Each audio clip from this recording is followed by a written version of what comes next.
আমি আর আমার খালাতো বোন যমজ বোনের মতো ছিলাম। আমাদের বয়সের ডিফারেন্সটা 2-3 মাসের। আমরা একজন 2 মাস আগে হয়েছে, একজন 2 মাস পরে হয়েছে, কিন্তু আমাদের বড় হওয়াটা একই সাথে হয়েছে। আমরা একই সাথে বড় হয়েছি। যখন নানা বাড়িতে যেতাম, ছোটবেলা থেকেই আমরা একসাথে নানা বাড়িতে যেতাম, কারণ আম্মা খালামণি দুজনেই কথা বলে তারপর একসাথে যেতেন। এভাবেই ওনারা ওনাদের মতো করে যেতেন, আর আমাদেরও বড় হওয়া একই সাথে। আমরা যখন নানা বাড়িতে যেতাম তখন আমাদের এক্সট্রা কোনো খেলার সাথী লাগতো না। আমরা দুজনে বসে বসে মালা ঠোলা খেলতাম, কিংবা আমরা একসাথে খেলা করতাম। অনেক রকমের সুন্দর সুন্দর স্মৃতি আমাদের ছোটবেলা থেকেই ছিল। আমরা নানা বাড়িতে একসাথে গোসল করতাম, একসাথে খেতাম, একসাথে একই খাটে ঘুমাতাম। আমরা কিন্তু একই রকম জামা কাপড়ও ঈদে বানাতাম। একই রকম জুতা কিনে আনতো, একই রকম ব্যাগ কিনে আনতো, একই রকম মাথার পিতা কিনে আনতো। ঠিক ছোটবেলা থেকে আমরা এভাবে বড় হওয়ার সাথে সাথেই যখন আমরা আলাদা স্কুলে ভর্তি হলাম, যেহেতু আমাদের বাড়ির ডিফারেন্স দুজনেরই একটু দূরে, শুধু নানার বাড়িতে গেলে কিংবা খালার বাড়িতে না হয় আমাদের বাড়িতে আসা যাওয়া করলে আমাদের এই আনন্দের স্মৃতিগুলা কিন্তু একটু একটু করে জমা হতো। আমরা যখন বড় হলাম, স্কুলে ভর্তি হলাম, আস্তে আস্তে আমাদের দেখা হওয়াটা কমে গেল। ছোটবেলাতে তো সময়ে অসময়ে আমরা নানার বাড়িতে চলে যেতাম, আর তখনই তাদের সাথে আমাদের দেখা হতো, কারণ তারাও আসতো। কিন্তু আমাদের ছোটবেলা থেকে বন্ডিংটা অনেক বেশি ছিল। আমরা গলা জড়িয়ে ধরে হাঁটতাম। আমরা যখন হাফ প্যান্ট পরতাম তখন থেকে আমরা গলা জড়িয়ে হাঁটতাম। তো বড় হওয়ার সাথে সাথেই আমরা মজা করে বলতাম যে আমরা দুজন দুজনের যা হব, মানে আমরা একই ঘরে বিয়ে করব, একই ছেলেকে বিয়ে করব। আমরা বলতাম যে 2 ভাইকে আমরা 2 বোন বিয়ে করব। এরকম ভাবেই আমরা মজা করতাম। তো এই জিনিসগুলো আমাদের ফ্যামিলি নোটিস করতো অনেক বেশি। আমরা যখন কলেজে চলে যাই তখন আমরা দুজন একই কলেজে ভর্তি হই। সেটা আমাদের কোনো প্ল্যান ছিল না। যে কলেজটা আমাদের বাড়ির মাঝখানে ছিল, সেটা আমার বাড়ি থেকেও সুবিধা, তার বাড়ি থেকেও সুবিধা। আমাদের মনে হয় যে আরো সম্পর্কটা গভীর হলো, আত্মার সম্পর্ক। আমরা একই সাথে মাঝে মাঝে আমাদের বাড়িতে চলে আসতাম, মাঝে মাঝে খালার বাড়িতে চলে যেতাম, মাঝে মাঝে নানার বাড়িতে চলে যেতাম। ঠিক এভাবেই আমাদের সম্পর্কটা আস্তে আস্তে আরো প্রখর হলো। এরই মাঝে আমার পরিবার থেকে আমার জন্য বিয়ের জন্য দেখাশোনা শুরু করলো। বড় হয়েও কিন্তু আমরা মজা করে এটাই বলতাম যে আমাকে, আমার আগে বিয়ে হলে আমি তোকে আমার দেবরের বউ করে নেব। আবার সেও বলতো তার আগে বিয়ে হলে সে আমাকে তার দেবরের বউ করে নেবে। ঠিক এভাবেই আমরা মজা করতাম। যেহেতু বয়সে 2 মাসের বড় আমি, সেহেতু বিয়েটা আমারই আগে ঠিক হলো। আমি যখন ইন্টার পাস করে ফেলি তখন আমার বিয়ে ঠিক হয়ে গেল। পারিবারিক ভাবেই আমাকে দেখে শুনে বিয়ে দিল। আমার হাজবেন্ড তখন বিদেশ থাকতো। পরপর আমার হাজবেন্ডের 2টা ভাই। আমি এখন চিন্তায় পড়ে গেলাম যে আমি ঠিক কোন দেবরের জন্য আমার বোনটাকে আনবো। আমাদের সম্পর্ক কিন্তু তখন পর্যন্ত খুবই ভালো, অত্যন্ত ভালো। আমরা প্রতিদিন কথা বলি, প্রতিদিন শয়তানি বান্দার আমাদের স্কুল কলেজ কিংবা আমাদের এখনকার এই সিচুয়েশনে এসে আমার বিয়ের যে এতটা সময় হয়ে গেছে, আমি কখনো এক্সট্রা কোনো বান্ধবীর প্রয়োজন অনুভব করিনি। এক্সট্রা কখনো আমার ছেলে বন্ধুর প্রয়োজন মনে করিনি, কারণ আমরা 2 বোন মিলে অনেক হইচই করতাম, অনেক আনন্দ করতাম, দুনিয়ার সমস্ত কথা শেয়ার করতাম। মনে হতো সত্যিই তো আমার বোনটা আমার আত্মার আত্মীয়। এভাবেই আমি চিন্তা করলাম যে আসলে কি সে আমার দেবরের বউ হবে।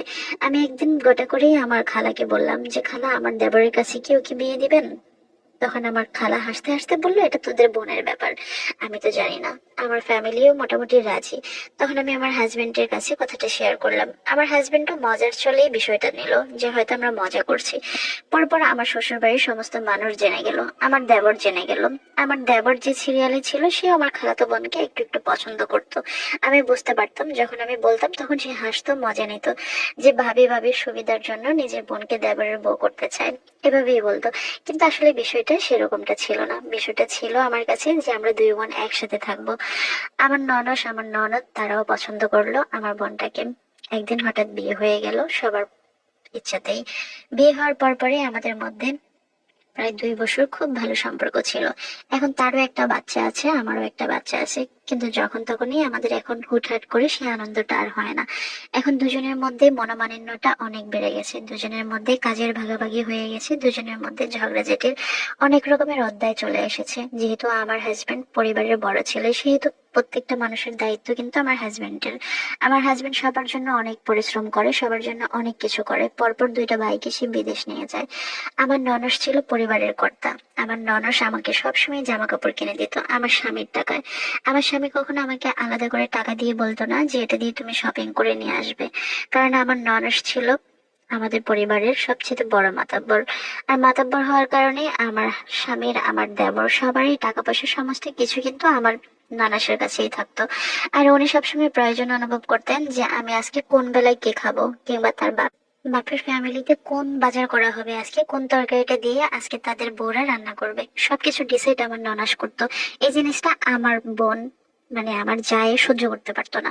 সে আস্তে আস্তে ঝগড়া পাকানো শুরু করলো, আস্তে আস্তে আমার দোষ ধরা শুরু করলো, আমার শাশুড়ির দোষ ধরা শুরু করলো, আমার ননাসের দোষ ধরা শুরু করলো। যদিও এত বছর সবকিছু আমি মেনে নিয়েছি, কিন্তু সে মেনে নিতে পারেনি। সে আস্তে আস্তে তার হাজবেন্ডকে তার আয়ত্তে নিয়ে নিল। সংসারে অশান্তি শুরু হলো। আর যেহেতু আমার স্বামী আমার দেবরকে বিদেশ নিয়েছে, সেহেতু আমার দেবরের সাথেও আমার স্বামীর কথার কাটাকাটি হয়ে গেল। এক পর্যায়ে আমি আমার স্বামীকে বললাম সবাইকে আলাদা করে দেওয়াটাই উত্তম। ঝগড়াঝাটি ঝামেলার আগে আলাদা হয়ে আমরা সুন্দর পরিবার গঠন করি, তাহলে ভালো হবে। কিন্তু আমার ননস আমার শাশুড়ি এটাতে একেবারেই রাজি ছিলেন না। আমার শ্বশুরের এখানে কোনো মতামতই ছিল না। এক পর্যায়ে আমার ননসের সাথে আমার বোনের অনেক ঝামেলা হয়। জানি না কেন আমি আমার বোনকে থামাতে গিয়ে আমি আমার বোনের কাছেও খারাপ হয়ে গেলাম। আমার বোন আমাকে দু চোখে এখন সহ্য করতে পারে না। যে বন্ধুত্বটা আমরা ঠিক ছোটবেলা থেকে গড়ে তুলেছি, সেই বন্ধুত্বটা কিন্তু আমার সাথে এখন আর ওর নাই। আমার কাছে খুব কষ্ট হয়। আমার মনে হয় যে সে যদি আমার বোন না হয়ে অন্য কোনো মেয়ে হতো, তাহলে হয়তোবা আমি মেনে নিতে পারতাম। আমি মেনে নিতে পারছি না যে আমার বোনের সাথে আমার পারিবারিক ভাবে কিভাবে কি অশান্তি সৃষ্টি হয়ে গেল। অথচ আমি সারা জীবন সুখে থাকবো, হাসি খুশি থাকবো, কোনো এক্সট্রা বান্ধবীর প্রয়োজন হবে না। আমরা দুজনেই দুজনের বান্ধবী হয়ে ঠিক মৃত্যু পর্যন্ত আমরা এভাবে সংসার করে যাব। আমি শুধু এটাই চেয়েছি, কিন্তু পরিণতি ভয়ঙ্কর হয়ে গেল। সংসার জীবনটা সত্যি অনেক নিষ্ঠুর। সংসার অনেক কিছু ফিরিয়ে দেয়, আবার অনেক কিছু কেড়ে নেয়। আমি আমার বোনকে হারিয়েছি, তবে খুব ভয়ঙ্কর একজন যাকে এখন আমার চোখের সামনে দেখতে পাচ্ছি, যে আমার দেবরের বউ হয়ে প্রতিনিয়তই আমাকে কষ্ট দেয়। আমার মতো এই ভুলটা আর কেউ করবেন না। আমি জানি ভাই বোনের সম্পর্ক আজীবন সুন্দর থাকে, কিন্তু বোনকে যখন নিজের দেবরের জন্য আনবেন, বাসুরের জন্য আনবেন, কিংবা নতুন কোনো সম্পর্ক তৈরি করতে যাবেন, তখন সেই সম্পর্কটা আর সম্পর্ক থাকে না। খুব সুন্দর একটা গল্প পাঠিয়েছেন বিলকিস খাতুন নামে রাজশাহীর আমার এক বোন। আপু, আপনাকে অনেক ধন্যবাদ। তবে আমি এতটুকু বলি, আত্মীয়তার মধ্যে নতুন করে আত্মীয় করার কোনো মানে হয় না। গত একটা ভিডিও আমি বানিয়েছিলাম, ঠিক এরকম একটা আপু আমাকে পাঠিয়েছিলেন। আমি খুব মর্মাহত হয়েছি, মানুষের সম্পর্কগুলো কিভাবে নষ্ট হয়ে যায়, নতুন করে এই ভুলগুলো মানুষ কেন করে। সে এমনিই আমার বোন, ঠিক আছে, এভাবেই সম্পর্ক। তাকে দেবরের বউ করে নতুন সম্পর্কের জন্ম দেওয়ার কোনো প্রশ্নই আসে না, মানিয়ে হয় না। ভালো থাকুন সকলে, আল্লাহ হাফেজ।